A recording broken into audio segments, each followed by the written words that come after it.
তোকে সুসংবাদ দিলাম যে জুলাই মাসের 4-5 রাজা স্টোর্স বন্ধ থাকছে। আচ্ছা, আমরা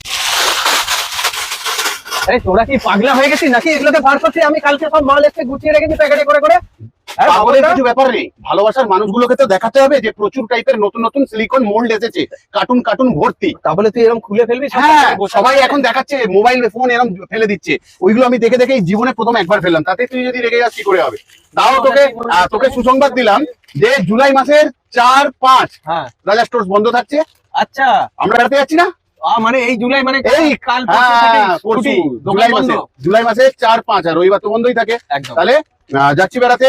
আর আমাদের ম্যানুফ্যাকচারিং সেটআপের যে কাজ করি আমরা, মোল্ড র মেটেরিয়াল যাবতীয় যা করি, 31 আগস্ট অবধি আমরা লাস্ট করছি, সেটা মেশিনারি সেটআপের কাজ হোক বা ফ্যান্সি সেটআপের কাজ হোক। 31 আগস্ট অবধি আমরা এইসব রাখবো, তারপর আমরা কি করব? ক্যান্ডেল বিক্রি করবো। আর ক্যান্ডেলে চলে যাবো, তখন বানানো জিনিসপত্র পাওয়া যাবে না, না, শুধু ফ্যান্সি ক্যান্ডেল পাওয়া যাবে। তাহলে এই ক্যামেরা চলছে রে, ভালোবাসার মানুষগুলোকে একটু বলে রেখে দিই। রাজা স্টোর্সের পক্ষ থেকে আমি অমিত কুমার মন্ডল ভিডিওটা শেয়ার এই জন্য করো, এখানে জরুরি কিছু কথাবার্তা রয়েছে যে বন্ধ থাকছে জুলাই মাসের 4 তারিখ 5 তারিখ আমাদের দোকান, আর 31 আগস্ট অব্দি ম্যানুফ্যাকচারিং র মেটেরিয়ালস এর কাজ আমাদের শেষ দিন। আবারও আসবো কালী পুজোর পর 15 দিন পর, আবার সবকিছু থাকবে সেই দিন। আজকের মতন যাচ্ছি, আবারও আসবো ফিরে তোমাদের ভালোবাসার দুনিয়াতে। ততক্ষণের জন্য ভালো থেকো, সুস্থ থেকো সবাই।